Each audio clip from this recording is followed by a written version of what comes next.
To kaže šele zdaj, ko je nastopila kriza, ravno kriza razgali vse tiste blišč in bedo določenega sistema in tako je tudi v Slovenski vojski. Kakor sem bil seznanjen, ste novinarji pravilno poročali o stanju, kar se tiče patrij, kar se tiče stanja opreme, tako da jaz upam, da bomo danes slišali konkretne predloge.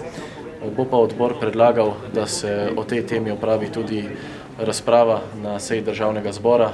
Ravno danes je predsednik Pahor na posvetu gostil vodje poslanskih skupin in predvsem je izrazil pripravljenost, da se udeleži seje Državnega zbora in da pove svoje stališče o tem, v kakšnem stanju je trenutno naš varnostno-obrambni sistem. Torej je tekla beseda tudi o tem na tem posvetu, ker to ni bilo nič javno. Neformalno sem bil tako seznanjen, danes bom to tudi povedal, zaradi tega sem predlagal sklep, vodje poslanskih skupin to vedo, tako da upam, da bodo potem poslanci tudi izglasovali. 13 članov odbora je sicer tukaj v odboru za obrambo, vendarle pa menim, da je to tematika, o kateri bi se mora pogovoriti vseh 90 poslank in poslancev.